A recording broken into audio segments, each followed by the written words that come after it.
Trump's next coup has already begun. January 6 was practice. Donald Trump's GOP is much better positioned to subvert the next election.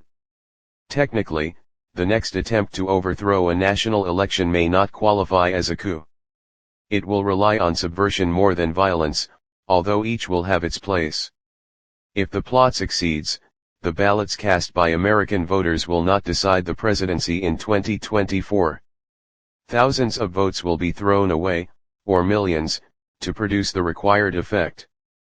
The winner will be declared the loser. The loser will be certified president-elect. The prospect of this democratic collapse is not remote. People with the motive to make it happen are manufacturing the means. Given the opportunity, they will act. They are acting already. Who or what will safeguard our constitutional order is not apparent today. It is not even apparent who will try. Democrats, big and small d, are not behaving as if they believe the threat is real. Some of them, including President Joe Biden, have taken passing rhetorical notice, but their attention wanders. They are making a grievous mistake. The democratic emergency is already here. Richard L. Hassan, a professor of law and political science at UC Irvine, told me in late October. Hassan prides himself on a judicious temperament. Only a year ago he was cautioning me against hyperbole. Now he speaks matter-of-factly about the death of our body politic. We face a serious risk that American democracy as we know it will come to an end in 2024. He said. But urgent action is not happening. For more than a year now, with tacit and explicit support from their party's national leaders, state Republican operatives have been building an apparatus of election theft. Elected officials in Arizona, Texas, Georgia, Pennsylvania, Wisconsin, Michigan, and other states have studied Donald Trump's crusade to overturn the 2020 election. They have noted the points of failure and have taken concrete steps to avoid failure next time. Some of them have rewritten statutes to seize partisan control of decisions about which ballots to count and which to discard, which results to certify and which to reject. They are driving out or stripping power from election officials who refused to go along with the plot last November, aiming to replace them with exponents of the big lie. They are fine-tuning a legal argument that purports to allow state legislators to override the choice of the voters. By way of foundation for all the rest, Trump and his party have convinced a dauntingly large number of Americans that the essential workings of democracy are corrupt, that made-up claims of fraud are true, that only cheating can thwart their victory at the polls, that tyranny has usurped their government, and that violence is a legitimate response. Any Republican might benefit from these machinations, but let's not pretend there's any suspense. Unless biology intercedes, Donald Trump will seek and win the Republican nomination for president in 2024. The party is in his thrall. No opponent can break it and few will try. Neither will a setback outside politics indictment, say, or a disastrous turn in business prevent Trump from running. If anything, it will redouble his will to power. As we near the anniversary of January 6, investigators are still unearthing the roots of the insurrection that sacked the Capitol and sent members of Congress fleeing for their lives. What we know already, and could not have known then, is that the chaos wrought on that day was integral to a coherent plan. In retrospect, the insurrection takes on the aspect of rehearsal. Even in defeat, Trump has gained strength for a second attempt to seize office, should he need to, after the polls close on November 5, 2024. It may appear otherwise after all, he no longer commands the executive branch, which he tried and mostly failed to enlist in his first coup attempt. Yet the balance of power is shifting his way in arenas that matter more. Trump is successfully shaping the narrative of the insurrection in the only political ecosystem that matters to him. The immediate shock of the event, which briefly led some senior Republicans to break with him, has given way to a near-unanimous embrace. Virtually no one a year ago, certainly not I, predicted that Trump could compel the whole party's genuflection to the big lie and the recasting of insurgents as martyrs. Today the few GOP dissenters are being cast out. 2 down, 8 to go. Trump gloated at the retirement announcement of Representative Adam Kinzinger, one of 10 House Republicans to vote for his second impeachment. Trump has reconquered his party by setting its base on fire. Tens of millions of Americans perceive their world through black clouds of his smoke. His deepest source of strength is the bitter grievance of Republican voters that they lost the White House, and are losing their country, to alien forces with no legitimate claim to power. This is not some transient or loosely committed population. Trump has built the first American mass political movement in the past century that is ready to fight by any means necessary, including bloodshed, for its cause. At the edge of the Capitol grounds, just west of the reflecting pool, a striking figure stands in spit-shined shoes and a 10-button uniform coat. He is 6'4", 61 years old, with chiseled good looks and an aura of command that is undimmed by retirement. Once, according to the silver bars on his collar, he held the rank of captain in the New York Fire Department. He is not supposed to wear the old uniform at political events, but he pays that rule no mind today. The uniform tells the world that he is a man of substance, a man who has saved lives and held authority. Richard C. Patterson needs every shred of that authority for this occasion. He has come to speak on behalf of an urgent cause. Pelosi's political prisoners, he tells me, have been unjustly jailed. Patterson is talking about the men and women held on criminal charges after invading the Capitol on January 6. He does not at all approve of the word insurrection. It wasn't an insurrection. He says at a September 18 rally called Justice for January 6.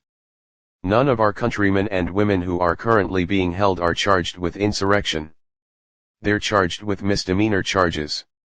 Like so many others, Patterson is doing his best to parse a torrent of political information, and he is failing. His failures leave him, nearly always, with the worldview expounded by Trump. Patterson is misinformed on that latter point. Of the more than 600 defendants, 78 are in custody when we speak. Most of those awaiting trial in jail are charged with serious crimes such as assault on a police officer, violence with a deadly weapon, conspiracy or unlawful possession of firearms or explosives. Jeffrey McCulloch of Virginia, for instance, is alleged to have hurled a flagpole like a spear into an officer's face. McCulloch has pleaded not guilty. Patterson was not in Washington on January 6, but he is fluent in the revisionist narratives spread by fabulists and trolls on social media. He knows those stories verse by verse, the ones about January 6 and the ones about the election rigged against Trump. His convictions are worth examining because he and the millions of Americans who think as he does are the primary source of Trump's power to corrupt the next election. With a sufficient dose of truth serum, most Republican politicians would likely confess that Biden won in 2020, but the great mass of lumpen Trumpers, who believe the big lie with unshakable force, oblige them to pretend otherwise. Like so many others, Patterson is doing his best to parse a torrential flow of political information, and he is failing. His failures leave him, nearly always, with the worldview expounded by Trump. We fall into a long conversation in the sweltering heat, then continue it for weeks by phone and email. I want to plumb the depths of his beliefs, and understand what lies behind his commitment to them. He is prepared to grant me the status of fellow truth seeker. The Stop the Steal rally for election integrity was peaceful. He says. I think the big takeaway is when Old Glory made its way into the rotunda on January 6, our fearless public officials dove for cover at the sight of the American flag. What about the violence? The crowds battling police? The police were seen on video in uniform allowing people past the bicycle rack barricades and into the building. He replies. I mean, that's established. The unarmed crowd did not overpower the officers in body armor. That doesn't happen. They were allowed in. Surely he has seen other video, though. Shaky, handheld footage, taken by the rioters themselves, of police officers falling under blows from a baseball bat, a hockey stick, a fire extinguisher, a length of pipe. A crowd crushing Officer Daniel Hodges in a doorway, shouting, "Heave! Ho!" Does Patterson know that January 6 was among the worst days for law enforcement casualties since September 11, 2001? That at least 151 officers from the Capitol Police and the Metropolitan Police Department suffered injuries, including broken bones, concussions, chemical burns, and a taser-induced heart attack. Patterson has not heard these things. Abruptly, he shifts gears. Maybe there was violence, but the Patriots were not to blame. There were people there deliberately to make it look worse than what it was. He explains.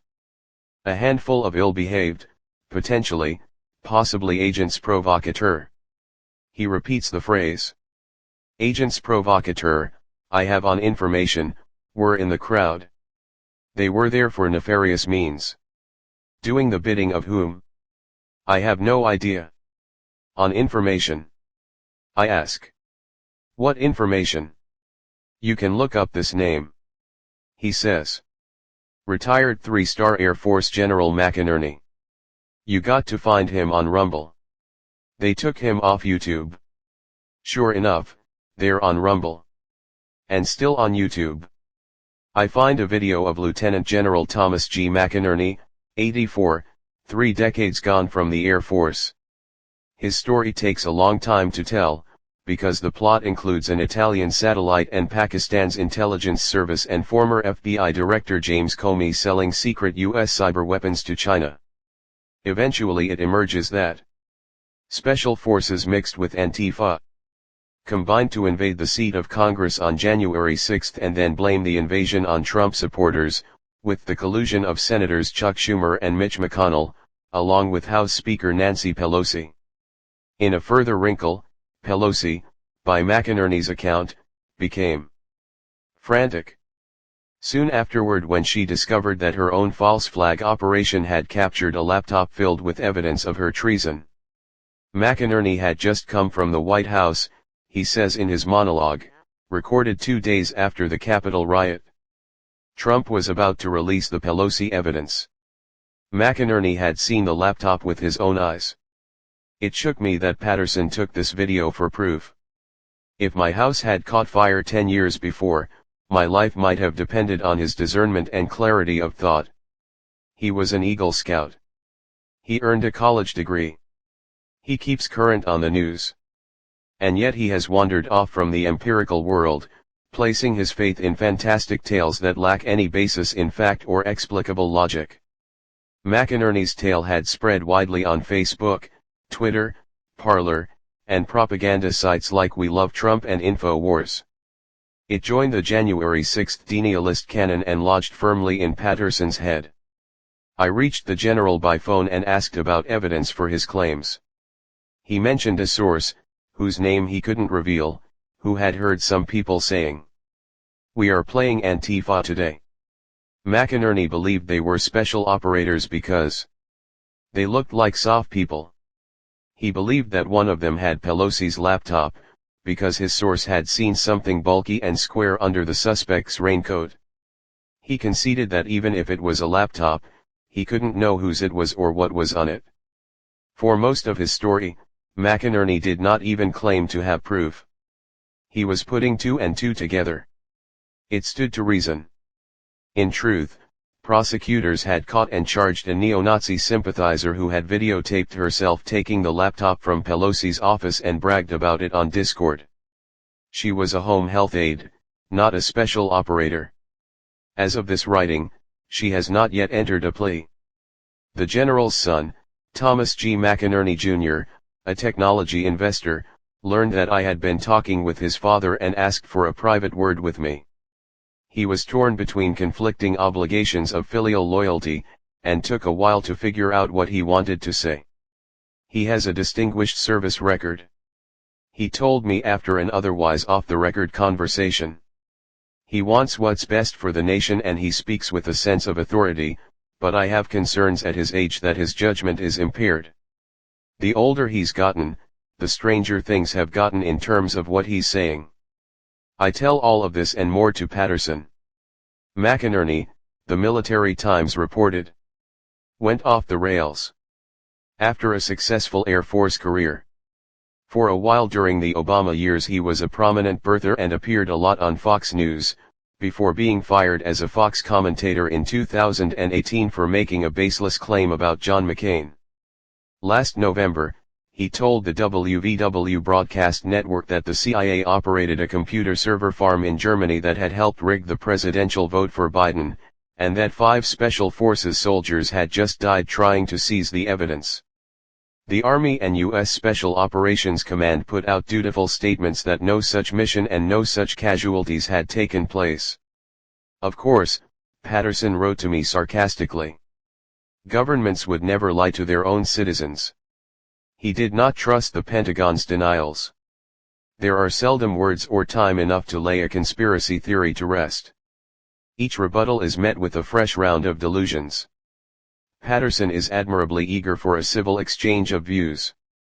He portrays himself as a man who may be wrong, and if I am I admit it.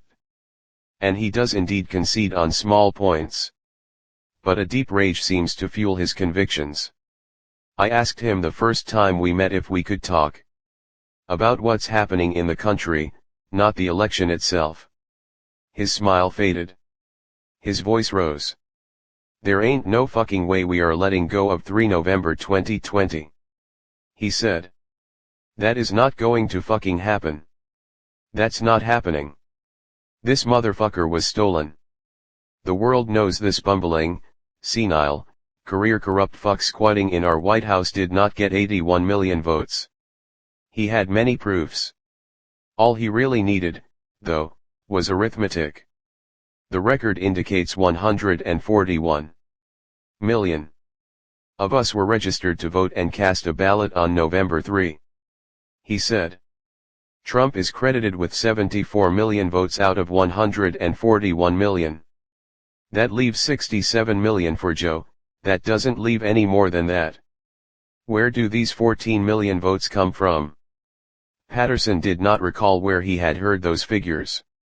He did not think he had read Gateway Pundit, which was the first site to advance the garbled statistics. Possibly he saw Trump amplify the claim on Twitter or television, or some other stop along the story's cascading route across the right-wing mediaverse.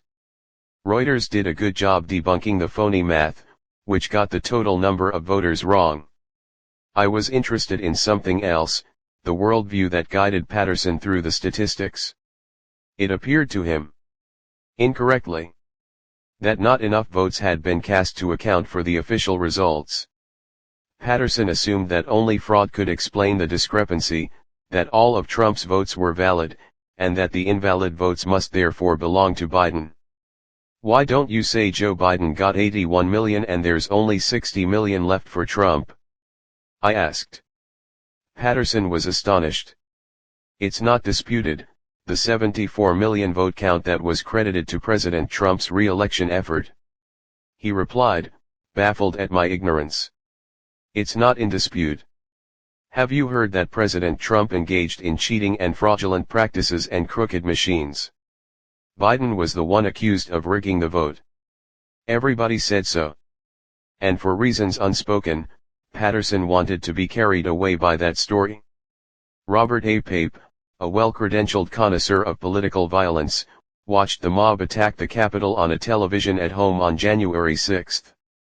A name came unbidden to his mind, Slobodan Milosevic.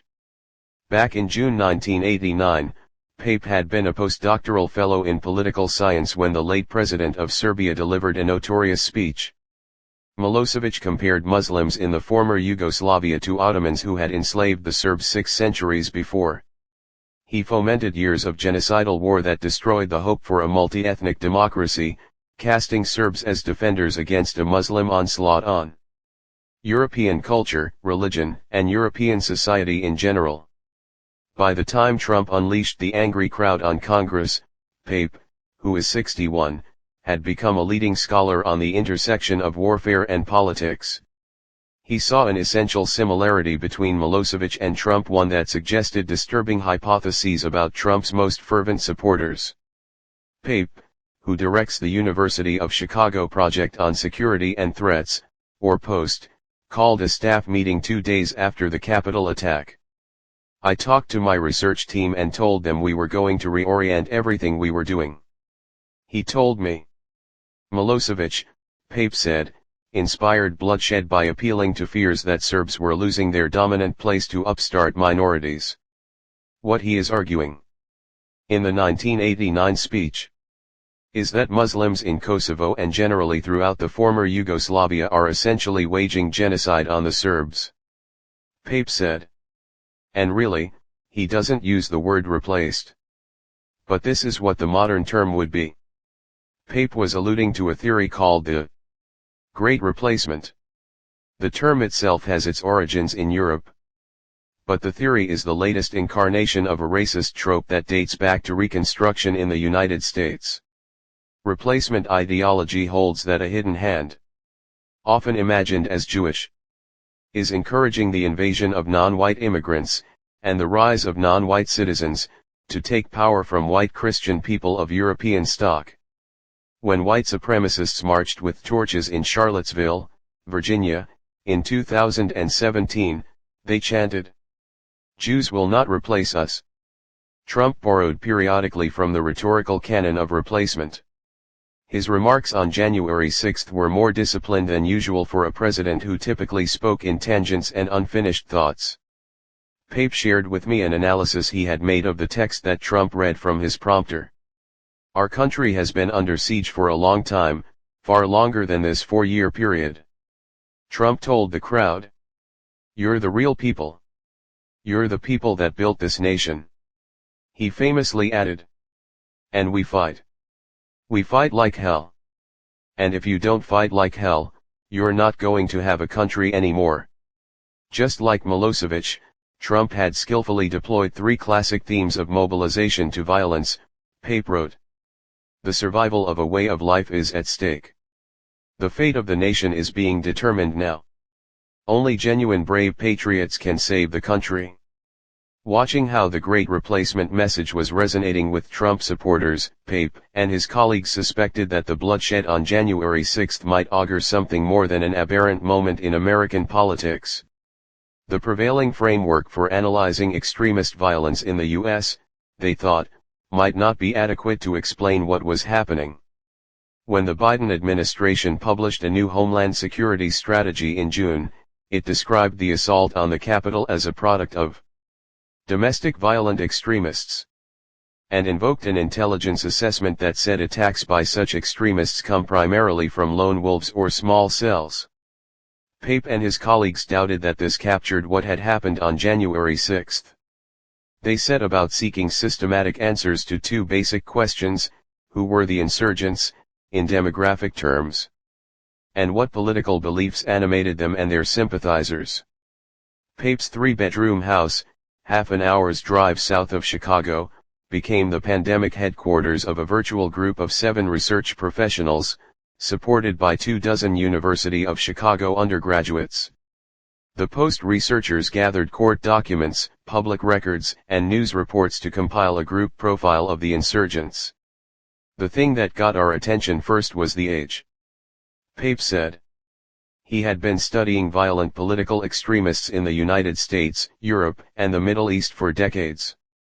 Consistently, around the world, they tended to be in their 20s and early 30s. Among the January 6 insurgents, the median age was 41.8. That was wildly atypical. Then there were economic anomalies. Over the previous decade, 1 in 4 violent extremists arrested by the FBI had been unemployed. But only 7% of the January 6 insurgents were jobless, and more than half of the group had a white-collar job or owned their own business. There were doctors, architects, a Google field operations specialist, the CEO of a marketing firm, a State Department official. The last time America saw middle-class whites involved in violence was the expansion of the Second KKK in the 1920s. Pape told me. Yet these insurgents were not, by and large, affiliated with known extremist groups. Several dozen did have connections with the Proud Boys, the Oath Keepers, or the 3%ers militia, but a larger number, 6 out of every 7 who were charged with crimes had no ties like that at all. Kathleen Belew, a University of Chicago historian and co-editor of A Field Guide to White Supremacy, says it is no surprise that extremist groups were in the minority.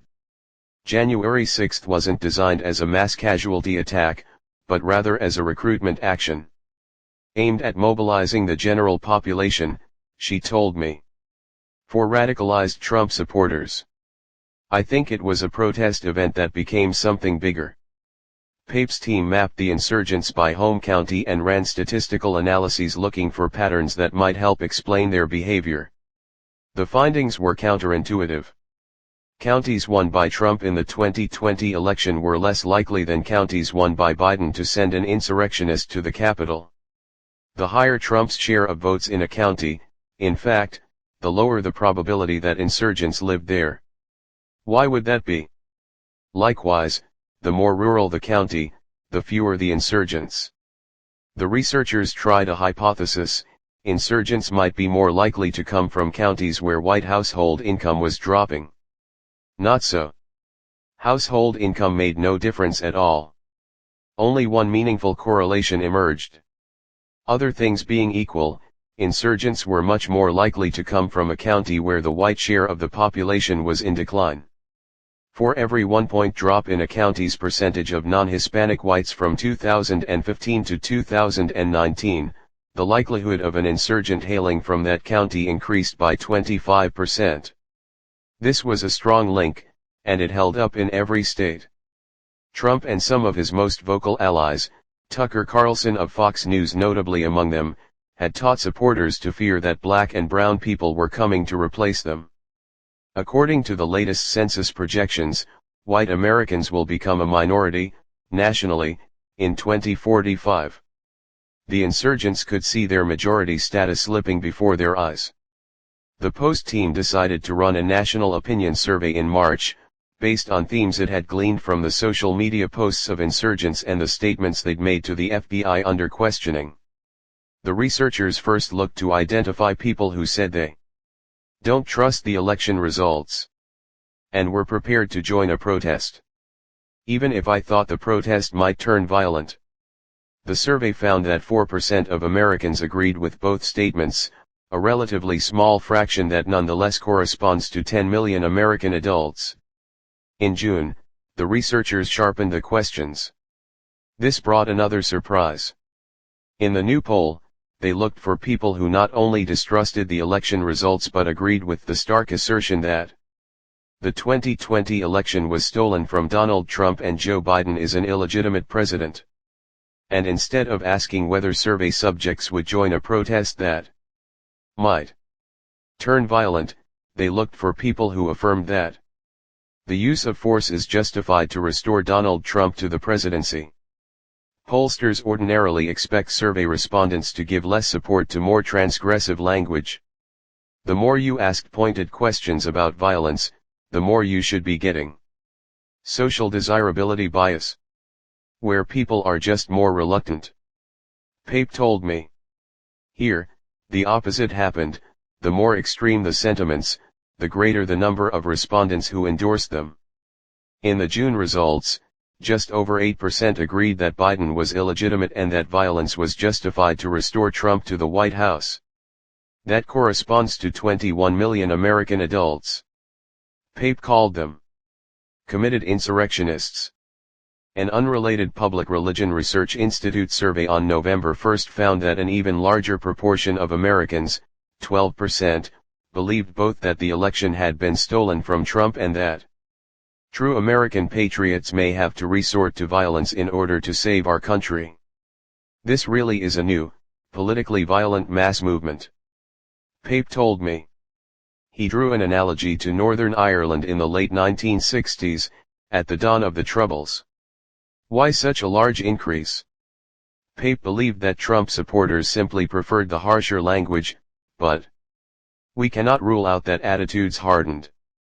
Between the first and second surveys, either interpretation is troubling. The latter, Pape said, would be even more concerning since over time we would normally think passions would cool. In the post-polls, only one other statement won overwhelming support among the 21 million committed insurrectionists. Almost two-thirds of them agreed that African American people or Hispanic people in our country will eventually have more rights than whites. Slicing the data another way, respondents who believed in the Great Replacement theory, regardless of their views on anything else, were nearly 4 times as likely as those who did not to support the violent removal of the president. The committed insurrectionists, Pape judged, were genuinely dangerous. There were not many militia members among them, but more than 1 in 4 said the country needed groups like the Oath Keepers and Proud Boys.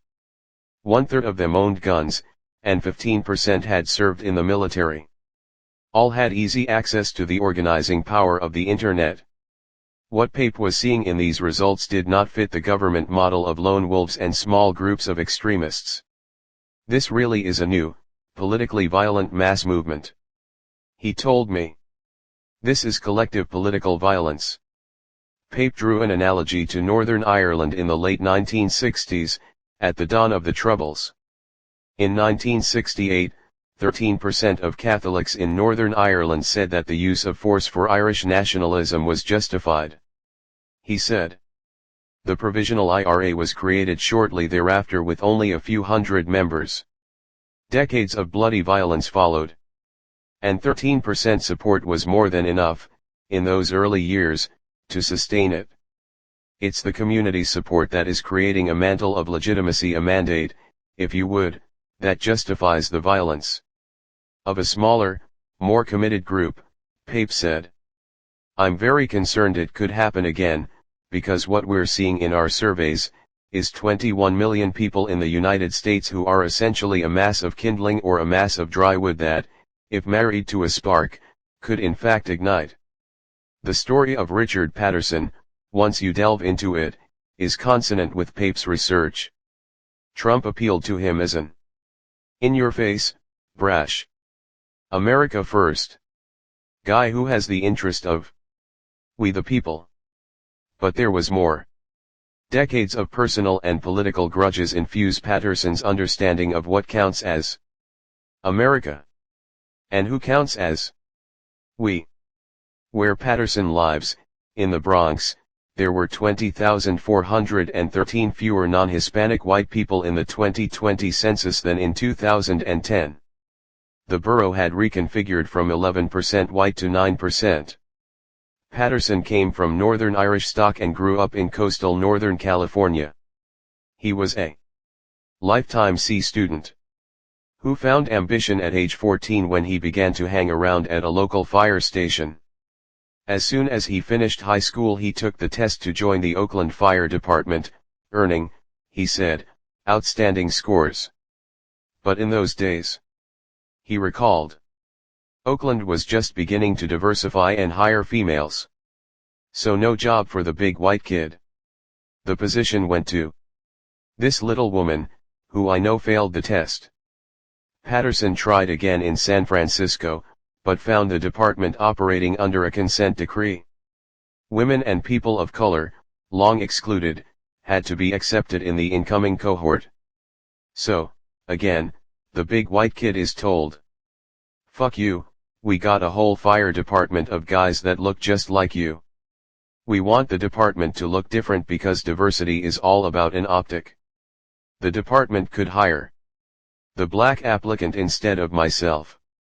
Patterson bought a one-way ticket to New York, earned a bachelor's degree in fire science, and won an offer to join New York's bravest. But desegregation had come to New York, too, and Patterson found himself seething. In 1982, a plaintiff named Brenda Berkman had won a lawsuit that opened the door to women in the FDNY. A few years later, the department scheduled training sessions to assist male firefighters in coming to terms with the assimilation of females into their ranks. Patterson's session did not go well. He was suspended without pay for 10 days after a judge found that he had called the trainer a scumbag and a communist and chased him out of the room, yelling, "Why don't you fuck Brenda Berkman and I hope you both die of AIDS." The judge found that the trainer had reasonably feared for his safety. Patterson continues to maintain his innocence. Later, as a lieutenant, Patterson came across a line on a routine form that asked for his gender and ethnicity. He resented that there was no box for "fuck off." So I wrote in "fuck off," he said. So they jammed me up for that. This time a 30-day suspension without pay. Even while Patterson rose through the ranks, he kept on finding examples of how the world was stacked against people like him. I look at the 2020 election as sort of an example on steroids of affirmative action.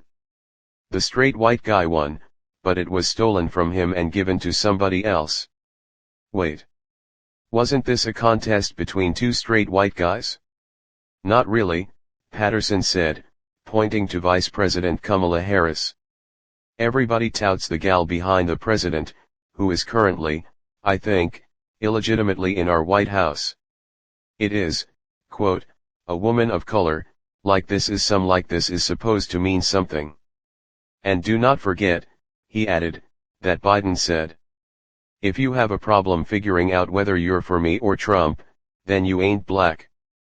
What to do about all this injustice? Patterson did not want to say, but he alluded to an answer. Constitutionally, the head of the executive branch can't tell an American citizen what the fuck to do. Constitutionally, all the power rests with the people. That's you and me, bro. And Mao is right that all the power emanates from the barrel of a gun. Did he own a gun himself? My Second Amendment rights, like my medical history, are my own business. He replied. Many of Patterson's fellow travelers at the Justice for January 6th protest were more direct about their intentions. One of them was a middle-aged man who gave his name as Phil. The former Coast Guard rescue diver from Kentucky had joined the crowd at the Capitol on January 6 but said he has not heard from law enforcement. Civil war is coming, he told me, and I would fight for my country.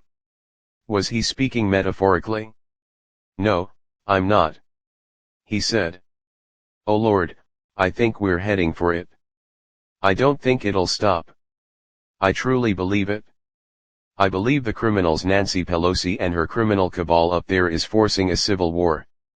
They're forcing the people who love the Constitution, who will give their lives to defend the Constitution. The Democrats are forcing them to take up arms against them, and God help us all. Gregory Dooner, who was selling flags at the protest, said he had been just outside the Capitol on January 6 as well. He used to sell ads for AT&T Advertising Solutions, and now, in retirement, he peddles MAGA gear, $10 for a small flag, $20 for a big one. Violent political conflict, he told me, was inevitable, because Trump's opponents want actual war here in America. That's what they want. He added a slogan of the 3%ers militia. When tyranny becomes law, rebellion becomes duty. The Declaration of Independence, which said something like that, was talking about King George III. If taken seriously today, the slogan calls for a war of liberation against the US government. Yo, hey hey. Dooner called out to a customer who had just unfurled one of his banners. I want to read him the flag. He recited the words inscribed on the stars and stripes. A free people ought not only to be armed and disciplined, but they should have sufficient arms and ammunition to maintain a status of independence from any who might attempt to abuse them, which would include their own government. George Washington wrote that. He said. That's where we're at, gentlemen. I looked it up. George Washington did not write anything like that. The flag was Dooner's bestseller, even so. Over the course of Trump's presidency, one of the running debates about the man boiled down to, menace or clown. Threat to the republic, or authoritarian wannabe who had no real chance of breaking democracy's restraints. Many observers rejected the dichotomy. The essayist Andrew Sullivan, for instance, described the former president as both farcical and deeply dangerous. But during the interregnum between November 3 and Inauguration Day, the political consensus leaned at first toward farce. Biden had won. Trump was breaking every norm by refusing to concede, but his made-up claims of fraud were getting him nowhere. In a column headlined, "There will be no Trump coup," the New York Times writer Ross Douthat had predicted, shortly before Election Day, that any attempt to cling to power illegitimately will be a theater of the absurd. He was responding in part to my warning in these pages that Trump could wreak great harm in such an attempt. 1 year later, Douthat looked back. In scores of lawsuits, a variety of conservative lawyers delivered laughable arguments to skeptical judges and were ultimately swatted down. He wrote, and state election officials warded off Trump's corrupt demands. My own article, Douthat wrote, had anticipated what Trump tried to do. But at every level he was rebuffed, often embarrassingly, and by the end his plotting consisted of listening to charlatans and cranks proposing last-ditch ideas that could never succeed. Douthat also looked ahead, with guarded optimism, to the coming presidential election. There are risks of foul play, he wrote, but Trump in 2024 will have none of the presidential powers, legal and practical, that he enjoyed in 2020 but failed to use effectively in any shape or form. And you can't assess Trump's potential to overturn an election from outside the Oval Office unless you acknowledge his inability to effectively employ the powers of that office when he had them. That, I submit respectfully, is a profound misunderstanding of what mattered in the coup attempt a year ago. It is also a dangerous underestimate of the threat in 2024, which is larger, not smaller, than it was in 2020. It is true that Trump tried and failed to wield his authority as commander-in-chief and chief law enforcement officer on behalf of the big lie. But Trump did not need the instruments of office to sabotage the electoral machinery. It was Citizen Trump as litigant, as candidate, as dominant party leader, as gifted demagogue, and as commander of a vast propaganda army who launched the insurrection and brought the peaceful transfer of power to the brink of failure. All of these roles are still Trump's for the taking. In nearly every battle space of the war to control the count of the next election, state houses, state election authorities, courthouses, Congress, and the Republican Party apparatus, Trump's position has improved since a year ago. To understand the threat today, you have to see with clear eyes what happened, what is still happening, after the 2020 election. The charlatans and cranks who filed lawsuits and led public spectacles on Trump's behalf were sideshows.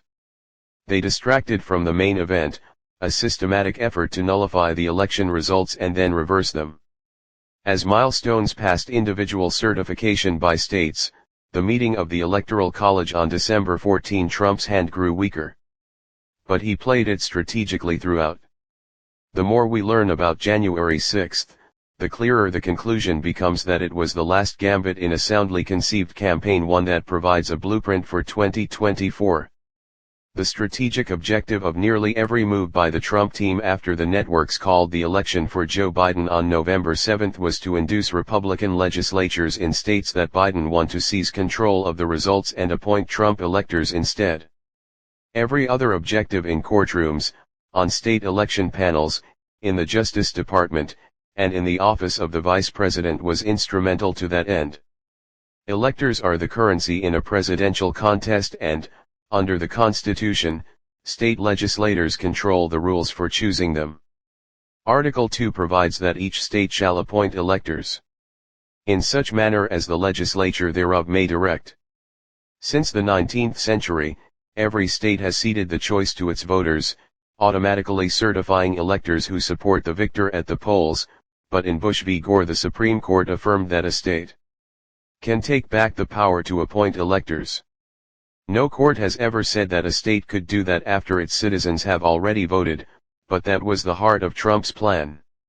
Every path to stealing the election required GOP legislatures in at least 3 states to repudiate the election results and substitute presidential electors for Trump.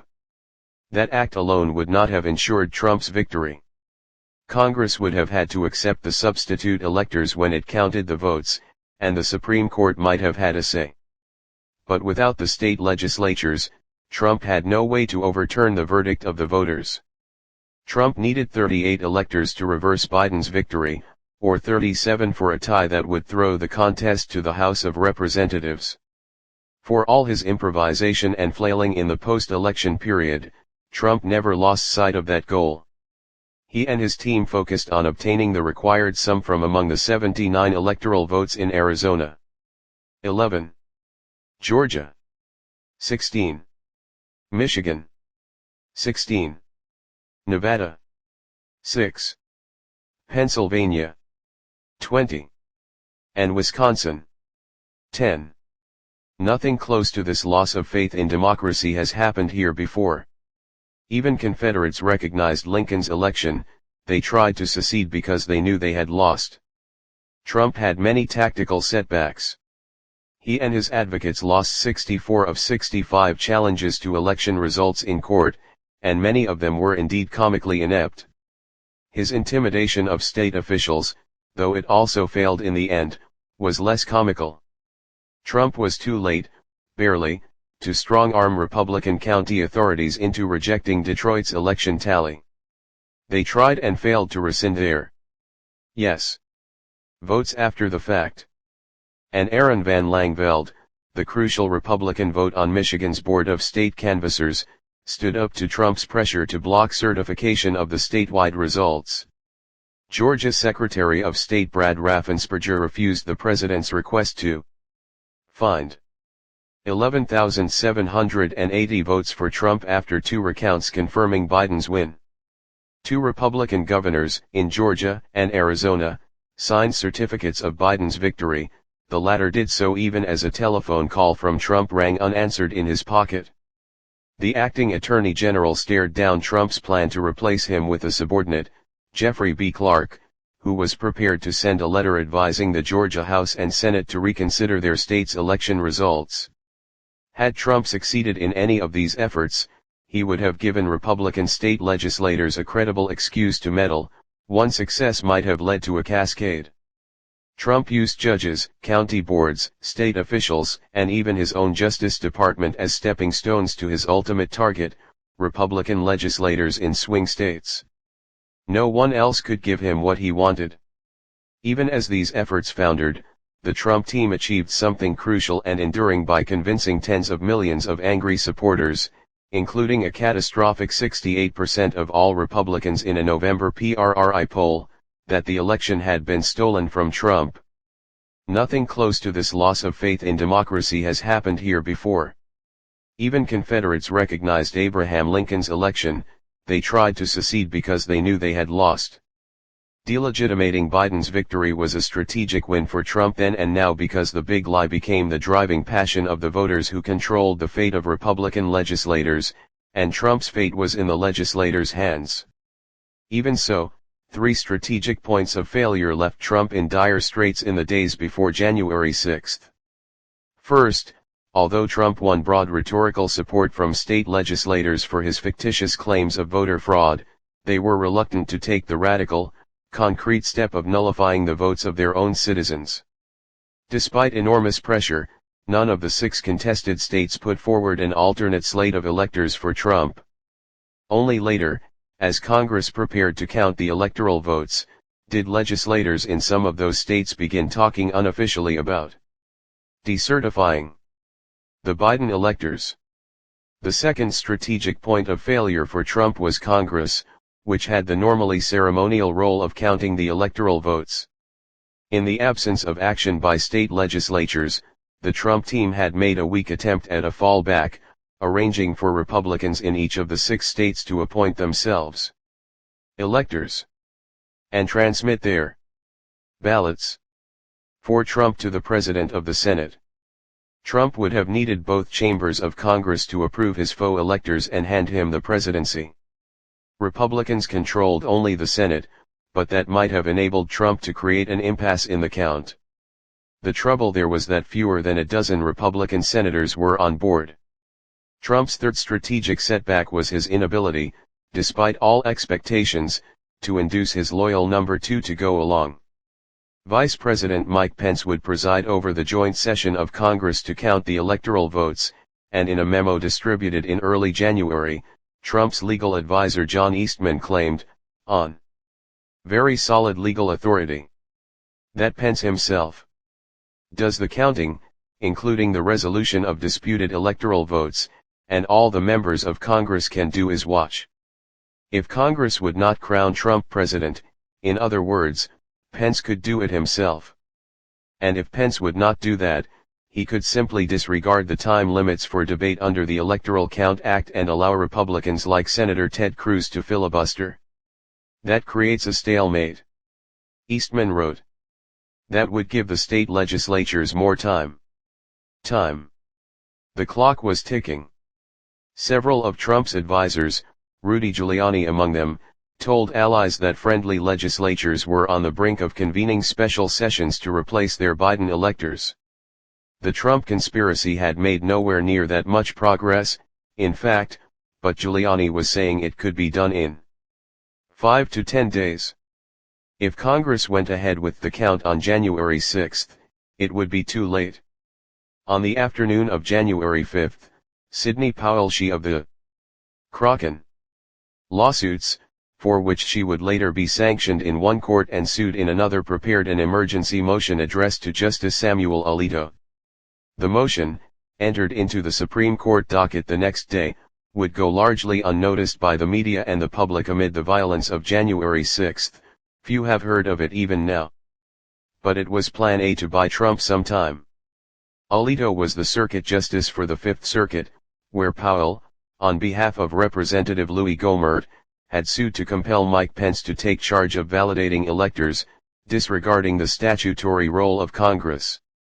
The vice president had exclusive authority and sole discretion as to which set of electors to count or even whether to count no set of electors. Powell wrote. The Electoral Count Act, which says quite otherwise, was unconstitutional. Powell did not expect Alito to rule on the merits immediately. She asked him to enter an emergency stay of the electoral count and schedule briefs on the constitutional claim. If Alito granted the stay, the clock on the election would stop and Trump would gain time to twist more arms in state legislatures. Late in the same afternoon, January 5, Steve Bannon sat behind a microphone for his live War Room show, back-swept gray hair spilling from his headphones to the epaulets on a khaki field jacket. He was talking, not very guardedly, about Trump's Plan B to buy time the next day. The state legislatures are the center of gravity of the fight, he said, because people are going back to the original interpretation of the Constitution. And there was big news. The Republican leaders of the Pennsylvania Senate, who had resisted pressure from Trump to nullify Biden's victory, had just signed their names to a letter averring that the Commonwealth's election results should not have been certified by our Secretary of State. Bannon thanked his viewers for staging protests at those legislators' homes in recent days. The letter, addressed to Republican leaders in Congress, went on to ask that you delay certification of the Electoral College to allow due process as we pursue election integrity in our Commonwealth. For weeks, Rudy Giuliani had starred in spurious fraud hearings in states where Biden had won narrowly. After all these hearings, Bannon exulted on air. We finally have a state legislature that is moving. More states, the Trump team hoped, would follow Pennsylvania's lead. Meanwhile, the Trumpers would use the new letter as an excuse for putting off a statutory requirement to count the electoral votes. On the 6th day of January, Senator Cruz and several allies proposed an emergency 10-day delay, ostensibly for an audit. This was a lawless plan on multiple grounds. While the Constitution gives state legislatures the power to select electors, it does not provide for decertifying electors after they have cast their ballots in the Electoral College, which had happened weeks before. Even if Republicans had acted earlier, they could not have dismissed electors by writing a letter. Vanishingly few legal scholars believed that a legislature could appoint substitute electors by any means after voters had made their choice. And the governing statute, the Electoral Count Act, had no provision for delay past January 6, emergency or otherwise. Trump's team was improvising at this point, hoping that it could make new law in court, or that legal niceties would be overwhelmed by events.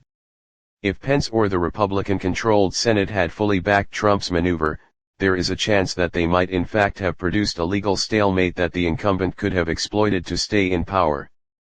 Above all else, Bannon knew that Trump had to stop the count, which was set to begin at 1 p.m. the next day. If Pence would not stop it and Alito did not come through, another way would have to be found. Tomorrow morning, look, what's going to happen, we're going to have at the ellipse President Trump speaks at 11. Bannon said, summoning his posse to turn up when the gates opened at 7 a.m. Bannon would be back on air in the morning with a lot more news and analysis of exactly what's going to go on through the day. Then a knowing smile crossed Bannon's face.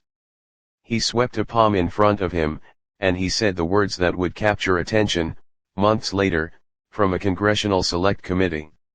I'll tell you this. Bannon said. It's not going to happen like you think it's going to happen. Okay, it's going to be quite extraordinarily different.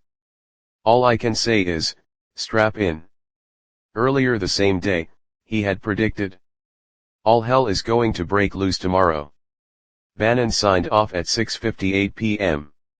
Later that night he turned up in another war room, this one a suite at the Willard Hotel, across the street from the White House. He and others in Trump's close orbit, including Eastman and Giuliani, had been meeting there for days. Congressional investigators have been deploying subpoenas and the threat of criminal sanctions. Bannon has been indicted for contempt of Congress to discover whether they were in direct contact with the Stop the Steal rally organizers and, if so, what they planned together.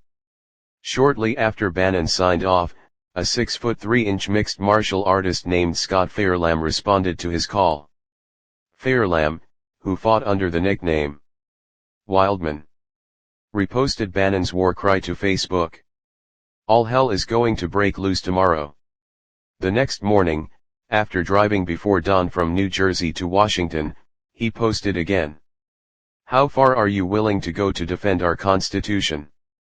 Fairlamb, then 43, answered the question for his own part a few hours later at the leading edge of a melee on the West Terrace of the Capitol, seizing a police baton and later punching an officer in the face. What patriots do? We fucking disarm them and then we storm the fucking Capitol, he screamed at fellow insurgents. Less than an hour earlier, at 1:10 p.m., Trump had finished speaking and directed the crowd toward the Capitol. The first rioters breached the building at 2:11 p.m. through a window they shattered with a length of lumber and a stolen police shield. About 1 minute later, Fairlamb burst through the Senate wing door brandishing the baton, a teeming mob behind him. Fairlamb pleaded guilty to assaulting an officer and other charges. Another minute passed, and then without warning, at 2:13, a Secret Service detail pulled Pence away from the Senate podium, hustling him out through a side door and down a short stretch of hallway. Pause for a moment to consider the choreography. Hundreds of angry men and women are swarming through the halls of the Capitol. They are fresh from victory in hand-to-hand combat with an outnumbered force of Metropolitan and Capitol Police. Many have knives or bear spray or baseball bats or improvised cudgels. A few have thought to carry zip-tie wrist restraints. Some are shouting, "Hang Mike Pence." Others call out hated Democrats by name. At 2:26, the Secret Service agents told Pence again that he had to move. The third time they came in. The Vice President's Chief of Staff told me. It wasn't really a choice. These hundreds of rioters are fanning out, intent on finding another group of roughly comparable size, 100 senators and 435 members of the House, in addition to the Vice President. How long can the one group roam freely without meeting the other? Nothing short of stunning good luck, with an allowance for determined police and sound evacuation plans, prevented a direct encounter. The Vice President reached room S-214, his ceremonial Senate office, at about 2:14 p.m. No sooner had his entourage closed the door, which is made of opaque white glass, than the leading edge of the mob reached a marble landing 100 feet away. Had the rioters arrived half a minute earlier, they could not have failed to spot the vice president and his escorts speed walking out of the Senate chamber. 10 minutes later, at 2:24, Trump egged on the hunt. Mike Pence didn't have the courage to do what should have been done to protect our country and our Constitution. He tweeted. 2 minutes after that, at 2:26, the Secret Service agents told Pence again what they had already said twice before: he had to move. The third time they came in, it wasn't really a choice. Mark Short, the vice president's chief of staff, told me. It was. We cannot protect you here, because all that we have between us is a glass door. When Pence refused to leave the Capitol, the agents guided him down a staircase to a shelter under the Visitors Center. In another part of the Capitol, at about the same time, a 40-year-old businessman from Miami named Gabriel A. Garcia turned a smartphone camera toward his face to narrate the insurrection in progress. He was a first-generation Cuban American, a retired U.S. Army captain, the owner of an aluminum roofing company, and a member of the Miami chapter of the Proud Boys, a far-right group with a penchant for street brawls. In an August interview, Garcia described the Proud Boys as a drinking club with a passion for free speech. In his Facebook Live video, Garcia wore a thick beard and a MAGA cap as he gripped a metal flagpole. We just went ahead and stormed the Capitol. It's about to get ugly, he said. He weaved his way to the front of a crowd that was pressing against outnumbered police in the crypt, beneath the rotunda. You fucking traitors! He screamed in their faces.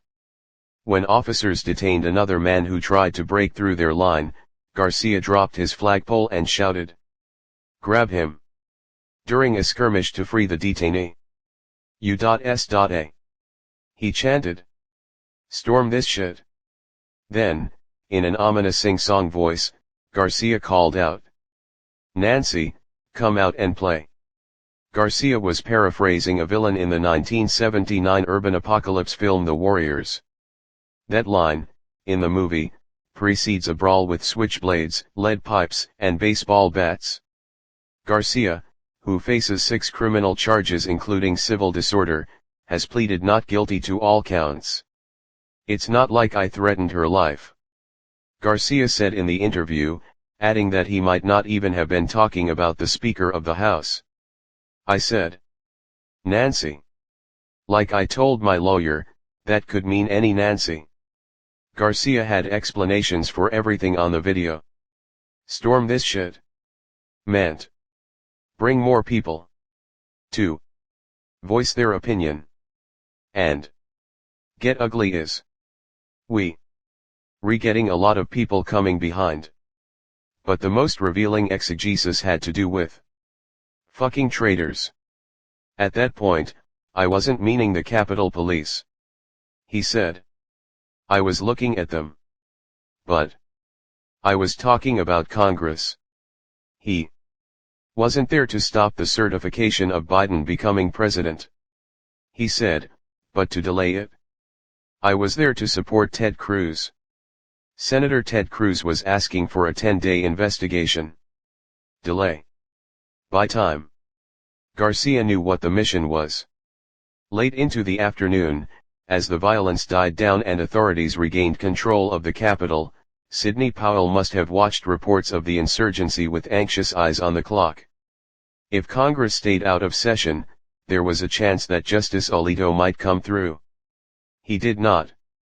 The Supreme Court denied Powell's application the next day, after Congress completed the electoral count in the early morning hours. Plan A and Plan B had both failed. Powell later expressed regret that Congress had been able to reconvene so quickly, mooting her request.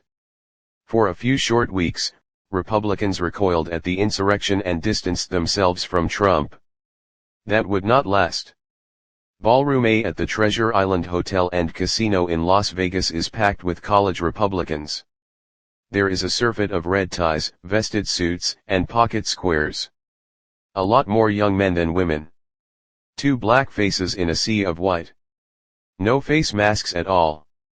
None of the students I ask has received a COVID vaccine.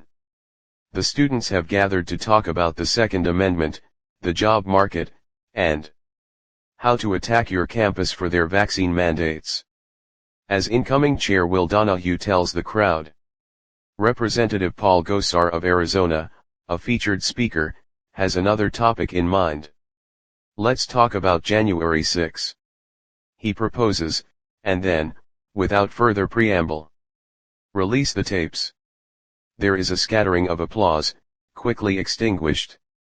The students do not seem to know what he is talking about. The 14,000 plus hours. Gosar says. Let's find out who caused the turmoil. Let's hold accountable. But let's also make sure that the people who are innocently charged are set free. But let's also hold those responsible for what happened accountable. Gosar is not a natural orator, and it is often difficult to parse what he is saying. He bends at the waist and swings his head as he speaks, swallowing words and garbling syntax. No one in the Las Vegas audience seems to be following his train of thought. He moves on. We're in the middle of a verbal and cultural war, he says. Very much like a civil war, where it's brother against brother. We are the light. They are the darkness. Don't shy away from that. A little sleuthing afterward reveals that 14,000 hours is the sum of footage preserved from the Capitol's closed-circuit video cameras between the hours of noon and 8 p.m. on January 6. The Capitol Police, according to an affidavit from their general counsel, have shared the footage with Congress and the FBI but want to keep it out of public view because the images reveal, among other sensitive information, the Capitol's layout, vulnerabilities, and security weaknesses. Gosar, like a few fellow conservatives, has reasoned from this that the Biden administration is concealing exculpatory evidence about the insurrectionists. The January 6 defendants, as Gosar portrays them in a tweet, are guilty of no more than a stroll through Statuary Hall during non-business hours. Another day he tweets, baselessly, the violence was instigated by FBI assets. This is the same Paul Gosar who, in November, tweeted an anime video, prepared by his staff, depicting him in mortal combat with Representative Alexandria Ocasio-Cortez. In it he raises a sword and kills her with a blow to the neck. For incitement of violence against a colleague, the House voted to censure Gosar and stripped him of his committee assignments.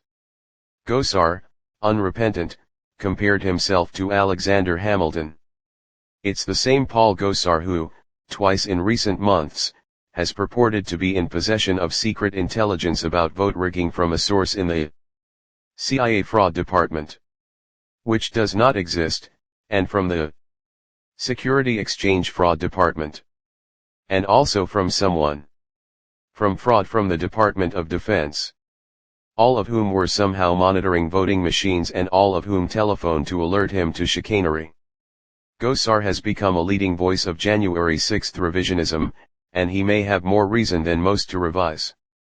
In an unguarded video on Periscope, since deleted but preserved by the Project on Government Oversight, Ali Alexander, one of the principal organizers of the Stop the Steal rally, said, I was the person who came up with the January 6 idea with Congressman Gosar and two other Republican House members.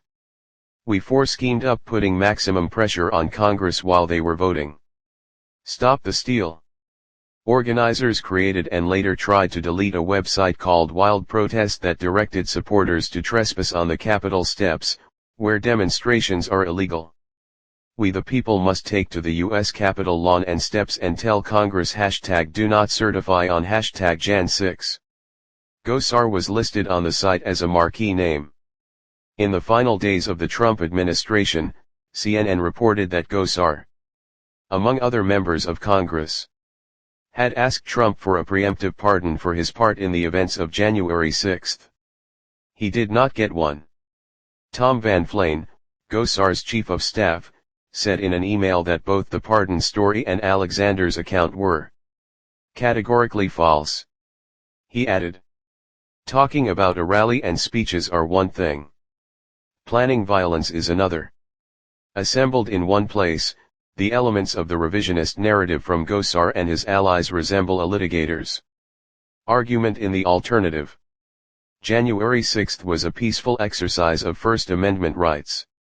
Or it was violent, but the violence came from Antifa and FBI plans. Or the violent people, the ones charged in court, are patriots and political prisoners. Or, perhaps, they are victims of unprovoked violence themselves. They get down there, and they get assaulted by the law enforcement officers.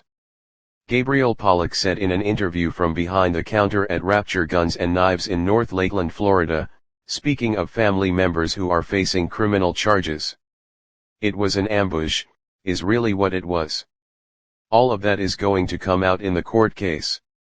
The most potent symbol of the revisionists is Ashley Babbitt, the 35-year-old Air Force veteran and QAnon adherent who died from a gunshot wound to the left shoulder as she tried to climb through a broken glass door. The shooting came half an hour after the mob's near encounter with Pence, and was an even closer call. This time the insurgents could see their quarry, dozens of House members clustered in the confined space of the Speaker's lobby. Rioters slammed fists and feet and a helmet into the reinforced glass of the barricaded doorway, eventually creating a hole big enough for Babbitt. Whether the shooting was warranted is debatable. Federal prosecutors cleared Lieutenant Michael Byrd of wrongdoing, and the Capitol Police exonerated him, saying, "The actions of the officer in this case potentially saved members and staff from serious injury and possible death from a large crowd of rioters who were steps away." The crowd was plainly eager to follow Babbitt through the breach, but a legal analysis in lawfare argued that the unarmed Babbitt personally would have had to pose a serious threat to justify the shooting. Gosar helped lead the campaign to make a martyr of Babbitt, who was shot wearing a Trump flag as a cape around her neck. Who executed Ashley Babbitt? He asked at a House hearing in May, before Byrd's identity was known. At another hearing, in June, he said the officer appeared to be hiding, lying in wait, and then gave no warning before killing her. Was she on the right side of history? I asked Gosar this summer. History has yet to be written. He replied. Release the tapes, and then history can be written. As word spread in right-wing circles that the then unidentified officer was black, race quickly entered the narrative. Enrique Terrio, the leader of the Proud Boys, shared a Telegram message from another user that said, "This black man was waiting to execute someone on January 6. He chose Ashley Babbitt." An account called Justice for January 6 tweeted that Byrd should be in jail for the execution of Ashley Babbitt, but instead he is being lauded as a hero. The only racial injustice in America today is anti-whiteism.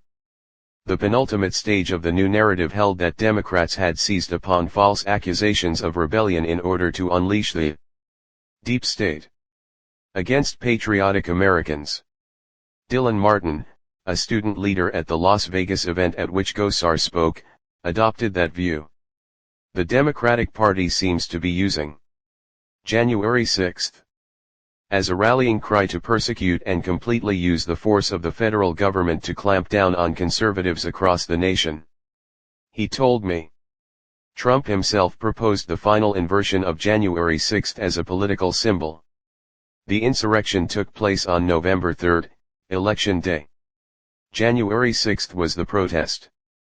He wrote in a statement released by his fundraising group in October. It is difficult today to find a Republican elected official who will take issue with that proposition in public.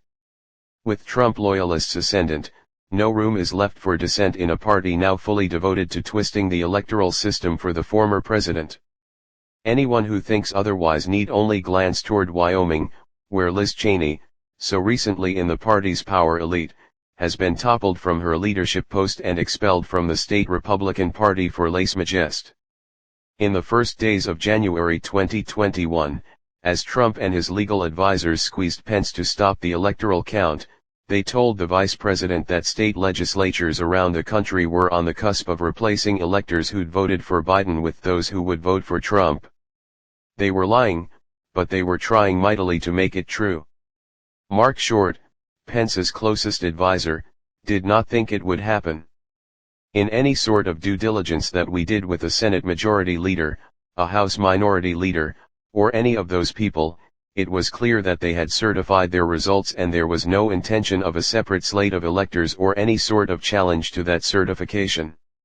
He told me Trump might have support for his maneuver from one or two legislators in a given state.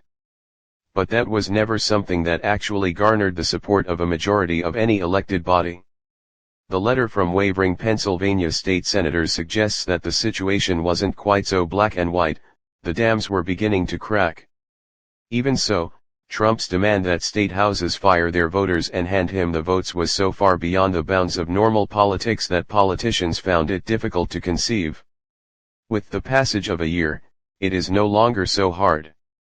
There is precedent now for the conversation, the next time it happens, and there are competent lawyers to smooth the path. Most of all, there is the roaring tide of revanchist anger among Trump supporters, rising up against anyone who would thwart his will. Scarcely an elected Republican dares resist them, and many surf exultantly in their wake. A year ago I asked the Princeton historian Kevin Cruz how he explained the integrity of the Republican officials who said no, under pressure, to the attempted coup in 2020 and early 21. I think it did depend on the personalities. He told me, I think you replace those officials, those judges, with ones who are more willing to follow the party line, and you get a different set of outcomes. Today that reads like a coup plotter's to-do list. Since the 2020 election, Trump's acolytes have set about methodically identifying patches of resistance and pulling them out by the roots. Brad Raffensperger in Georgia, who refused to find extra votes for Trump, formally censured by his state party, primaried, and stripped of his power as chief election officer. Aaron Van Langveld in Michigan, who certified Biden's victory, hounded off the board of state canvassers. Governor Doug Ducey in Arizona, who signed his state's certificate of ascertainment. For Biden, Trump has endorsed a former Fox 10 News anchor named Kari Lake to succeed him, predicting that she will fight to restore election integrity. Both past and future. Future, here, is the operative word. Lake says she would not have certified Biden's victory in Arizona, and even promises to revoke it somehow, if she wins. None of this is normal. Arizona's legislature, meanwhile, has passed a law forbidding Katie Hobbs, the Democratic Secretary of State, to take part in election lawsuits, as she did at crucial junctures last year. The legislature is also debating an extraordinary bill asserting its own prerogative by majority vote at any time before the presidential inauguration. 2. Revoke the Secretary of State's issuance or certification of a presidential elector's certificate of election.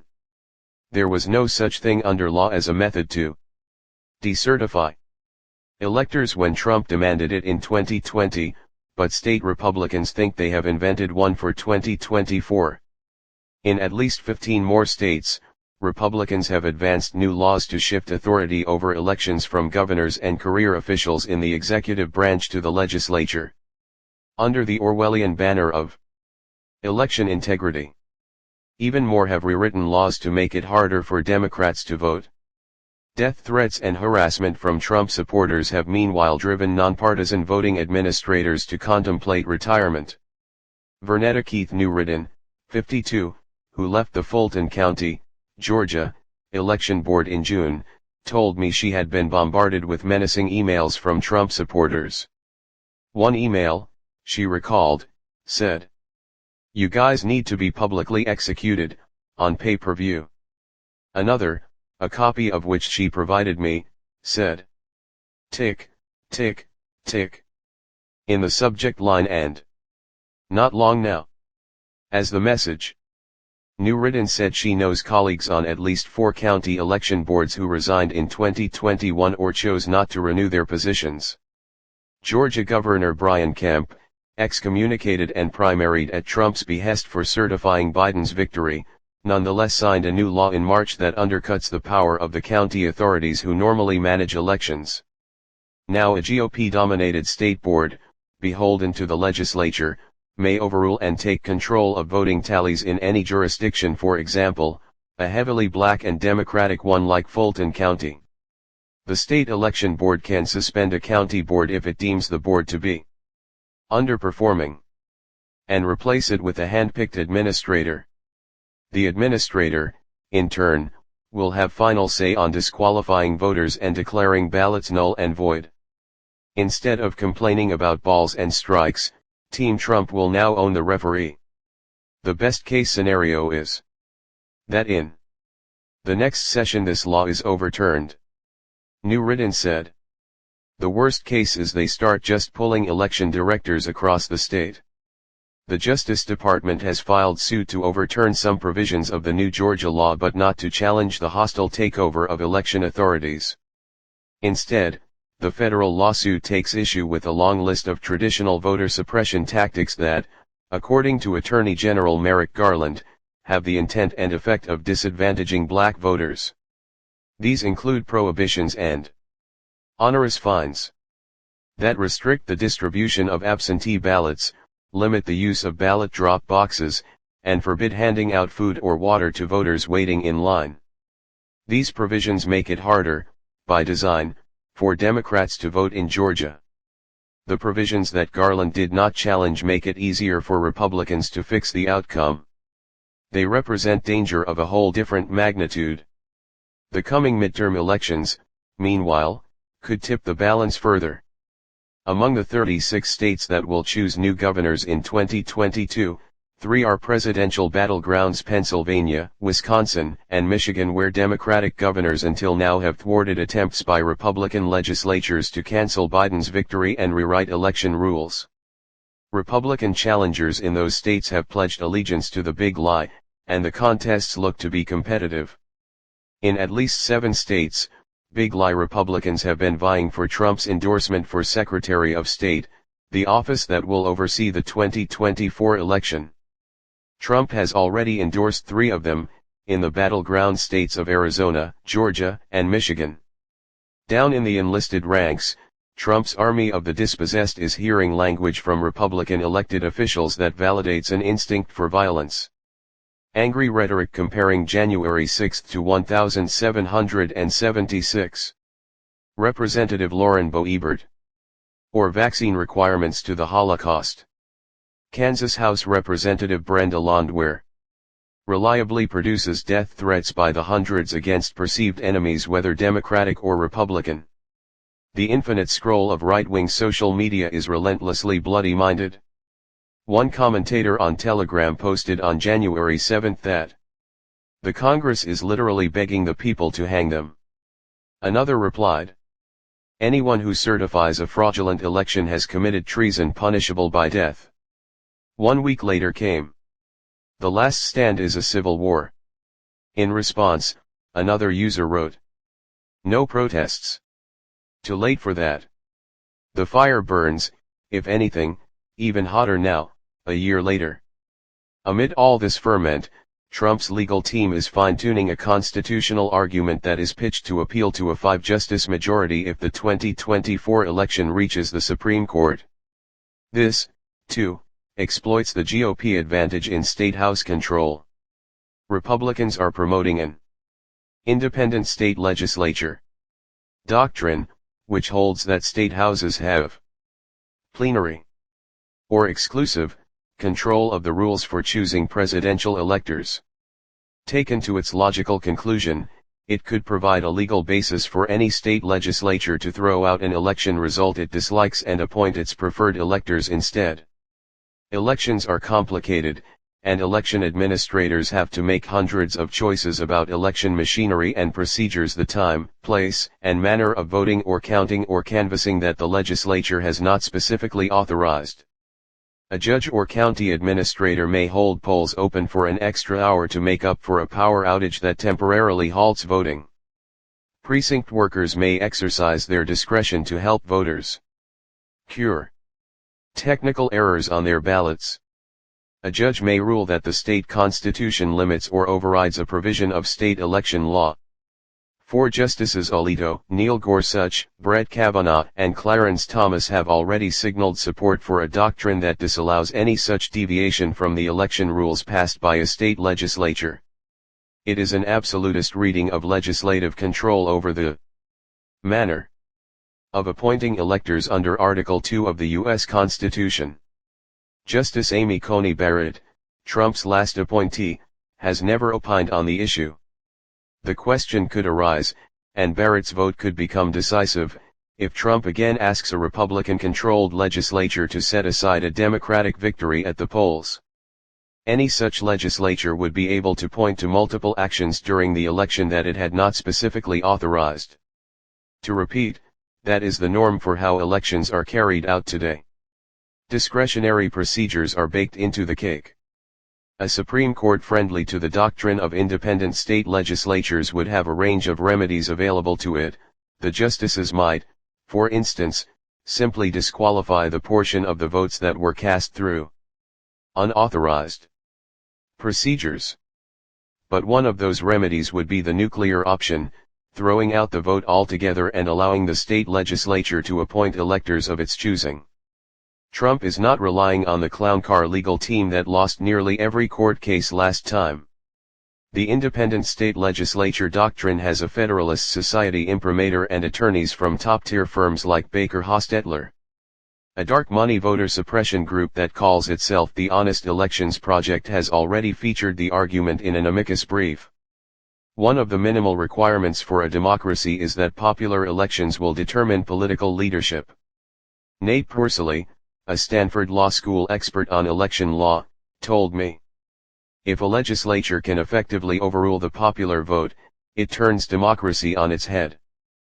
Persily and UC Irvine's Hassan, among other election law scholars, fear that the Supreme Court could take an absolutist stance that would do exactly that.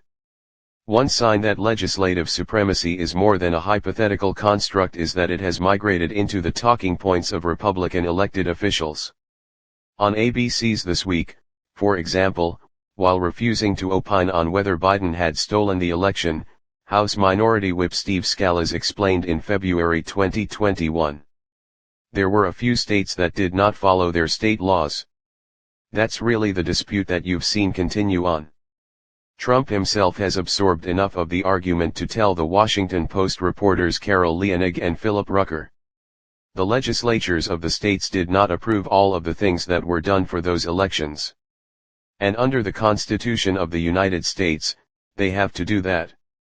There is a clear and present danger that American democracy will not withstand the destructive forces that are now converging upon it. Our two-party system has only one party left that is willing to lose an election. The other is willing to win at the cost of breaking things that a democracy cannot live without. Democracies have fallen before under stresses like these, when the people who might have defended them were transfixed by disbelief. If ours is to stand, its defenders have to rouse themselves. Joe Biden looked as though he might do that on the afternoon of July 13. He traveled to the National Constitution Center in Philadelphia, which features on its facade an immense reproduction of the preamble in 18th-century script, to deliver what was billed as a major address on democracy. What followed was incongruous. Biden began well enough, laying out how the core problem of voting rights had changed. It was no longer just about who gets to vote, but who gets to count the vote. There were partisan actors seizing power from independent election authorities. To me, this is simple. This is election subversion, he said. They want the ability to reject the final count and ignore the will of the people if their preferred candidate loses. He described the means by which the next election might be stolen, though vaguely. You vote for certain electors to vote for somebody for president. And then a state legislator comes along, and they say, no, we don't like those electors. We're going to appoint other electors who are going to vote for the other guy or other woman. And he laid down a strong marker as he reached his rhetorical peak. We're facing the most significant test of our democracy since the Civil War. That's not hyperbole," he said. "I'm not saying this to alarm you. I'm saying this because you should be alarmed." Donald Trump came closer than anyone thought he could to toppling a free election a year ago. He is preparing in plain view to do it again. But then, having looked directly toward the threat on the horizon, Biden seemed to turn away, as if he doubted the evidence before his eyes. There was no appreciable call to action, save for the bare words themselves. "We've got to act." Biden's list of remedies was short and grossly incommensurate with the challenge. He expressed support for two bills, the For the People Act and the John Lewis Voting Rights Advancement Act, that were dead on arrival in the Senate because Democrats had no answer to the Republican filibuster. He said the Attorney General would double the Department of Justice staff devoted to voting rights enforcement. Civil rights groups would stay vigilant. Vice President Kamala Harris would lead an all-out effort to educate voters about the changing laws, register them to vote, and then get the vote out. And then he mentioned one last plan that proved he did not accept the nature of the threat. "We will be asking my Republican friends in Congress, in states, in cities, in counties to stand up, for God's sake, and help prevent this concerted effort to undermine our elections and the sacred right to vote." So, enforcement of inadequate laws, wishful thinking about new laws, vigilance, voter education, and a friendly request that Republicans stand athwart their own electoral schemes. Conspicuously missing from Biden's speech was any mention even of filibuster reform, without which voting rights legislation is doomed. Nor was there any mention of holding Trump and his minions accountable, legally, for plotting a coup. Patterson, the retired firefighter, was right to say that nobody has been charged with insurrection. The question is, why not? The Justice Department and the FBI are chasing down the foot soldiers of January 6th, but there is no public sign that they are building cases against the men and women who sent them. Absent consequences, they will certainly try again. An unpunished plot is practice for the next. Donald Trump came closer than anyone thought he could to toppling a free election a year ago. He is preparing in plain view to do it again, and his position is growing stronger. Republican acolytes have identified the weak points in our electoral apparatus and are methodically exploiting them. They have set loose and now are driven by the animus of tens of millions of aggrieved Trump supporters who are prone to conspiracy thinking, embrace violence, and reject democratic defeat. Those supporters, Robert Papes, committed insurrectionists, are armed and single-minded and will know what to do the next time Trump calls upon them to act. Democracy will be on trial in 2024. A strong and clear-eyed president, faced with such a test, would devote his presidency to meeting it. Biden knows better than I do what it looks like when a president fully marshals his power and resources to face a challenge. It doesn't look like this. The midterms, marked by gerrymandering, will more than likely tighten the GOP's grip on the legislatures in swing states. The Supreme Court may be ready to give those legislatures near absolute control over the choice of presidential electors. And if Republicans take back the House and Senate, as odds makers seem to believe they will, the GOP will be firmly in charge of counting the electoral votes. Against Biden or another Democratic nominee, Donald Trump may be capable of winning a fair election in 2024. He does not intend to take that chance. Below are two predictions based on this article. How accurate might they be? Cadis's prediction number 1. 1. The GOP will attempt to win the 2024 election by means that are legal and constitutional. The legislation that could tip the 2024 election has been and will be legal and constitutional according to federal laws, state laws, the state Supreme Court and the federal Supreme Court. The new elected officials who will replace the officials who refuse to go along with Trump's stolen election conspiracy will be voted into office legally. 2. The GOP will use illegal means, such as violence, threats of violence, intimidation, harassment, and violent disruption of civic meetings to win support for their plans to win the 2024 election. These actions will be rarely prosecuted. Except for January 6, there are rarely any consequences for these illegal behaviors. Cyber threats are almost never prosecuted. 3. Democrats do not have a coherent strategy to counteract the Republican strategy. Democrats are outraged that Republicans embrace beliefs that Democrats consider immoral, unethical, mean-spirited, counterproductive, and not backed by evidence and data. Republicans aren't going to change. Democrats waste energy by wallowing in their outrage instead of devising plans to outmaneuver the GOP. Kittis's prediction number 2.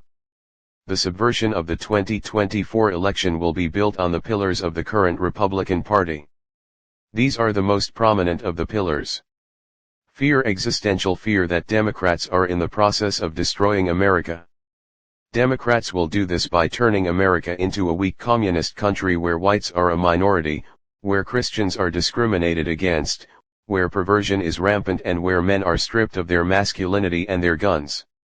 Violence, physical violence, threats, harassment, civil disobedience at public meetings, and even armed violence are the duty of true patriots. These can be used against Democrats or spineless, anti-Trump Republicans. Lying press. Empirical reality is a lie propagated by a leftist press, a socialistic deep state, and the radical universities. Facts, science, and data are secondary to faith, identity, and winning. Disinformation. Disinformation must be knowingly spread by leaders of the GOP and the conservative media to defeat the godless, demonic liberals. Misinformation. Misinformation from radically misinformed, uninformed, and irrational crazies must be spread because it motivates the base. Authoritarianism. A strong leader, Trump must lead true Americans against the threat of societal collapse. People who are not true believers in the real America cannot be allowed to govern. Strong men. Aggressive, righteously angry men who will never admit that they are wrong must lead in taking back the country for real Americans. These alpha males are willing to go to war for their culture, their faith, and their position as masters of their family and their country. Guns. Bearing arms is a God-given right. Guns are to be used to back up threats of violence. God only looks with favor upon Republicans and the Republican Party. Because God is on Republicans' side, there is only one right stance on abortion, prayer, immigration, vaccines, religious freedom, LGBTQ+ issues, multiculturalism, and patriotism. God chose Donald Trump to be president and to save the nation. Gays. Trans rights is currently a huge target of the GOP. As soon as Roe v. Wade is overturned, LGBTQ+ rights are the next to be overturned. Race. America is a white, Christian, European culture. People of other races can be American only if they accept the supremacy of traditional white, Christian, European culture. Christian, European culture. Christian, European culture.